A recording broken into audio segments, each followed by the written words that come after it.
आज के इस डीप डाइव में हम एक बहुत ही दिलचस्प टॉपिक पर बात करने वाले हैं। अक्सर हम देखते हैं कि छोटे बच्चे चीज़ों को गिराते हैं, तोड़ते हैं और हमें लगता है कि वो सिर्फ शैतानी कर रहे हैं। हाँ बिल्कुल। लेकिन मनोवैज्ञानिक जीन पियाजे का नजरिया इससे एकदम अलग था। राइट। उन्होंने कहा था कि बच्चे असल में लिटिल साइंटिस्ट्स यानी छोटे वैज्ञानिक होते हैं। सही कहा। वो बस दुनिया को एक्सप्लोर कर रहे हैं।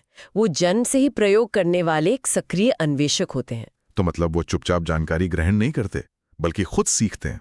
ये बहुत इंटरेस्टिंग है। बिल्कुल। और इसी सीखने की प्रक्रिया में एक बहुत जरूरी कॉन्सेप्ट आता है जिसे पियाजे ने स्कीमा कहा है। स्कीमा। तो अगर बच्चे वैज्ञानिक हैं तो क्या ये स्कीमा उनके दिमाग के अंदर के नॉलेज पैकेट्स होते हैं? हाँ, आप इसे ज्ञान के छोटे छोटे पैकेट्स कह सकते हैं। अच्छा, तो क्या हम इसे किसी कंप्यूटर के फोल्डर की तरह मान सकते हैं जहाँ हर नई जानकारी की अलग फाइल बनती है? काफी हद तक हाँ। जैसे जब कोई बच्चा पहली बार किसी कुत्ते को देखता है तो उसके दिमाग में 4 पैर और पूंछ वाले जानवर का एक स्कीमा बन जाता है। राइट, एक फोल्डर बन गया। हाँ, लेकिन दुनिया में तो बहुत सी नई चीजें हैं, तो दिमाग खुद को अपडेट कैसे करता है? इसी अपडेट करने की प्रक्रिया को एडेप्टेशन या अनुकूलन कहते हैं और इसके 3 मुख्य हिस्से हैं। ओके। पहला है एसिमिलेशन यानी आत्मसातीकरण, मतलब पुरानी जानकारी में नई जानकारी जोड़ना। तो अगर बच्चे ने बिल्ली देखी और उसे भी कुत्ता बोल दिया क्योंकि उसके पास 4 पैर वाला स्कीमा पहले से था। बिल्कुल सही। उसने बस जानकारी को पुराने फोल्डर में डाल दिया।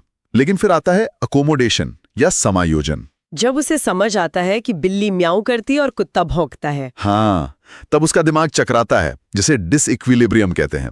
और जब वो अपना स्कीमा बदलता है, तब जाकर संतुलन यानी इक्विलिब्रियम बनता है।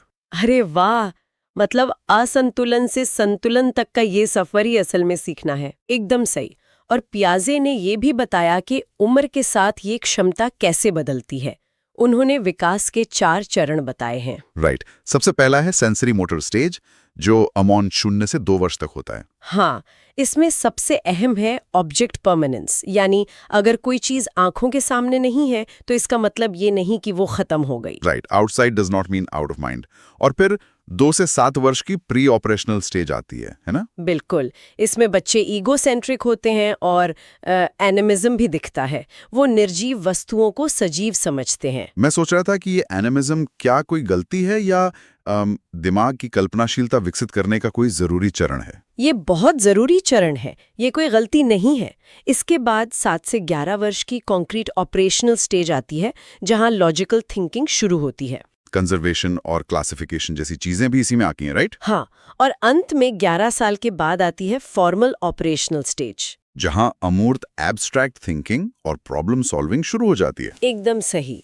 अब अगर हम इसके शैक्षिक प्रभाव की बात करें, क्लासरूम में इसका क्या असर होता है? तो एनसीएफ 2005 भी तो यही कहता है। बिल्कुल।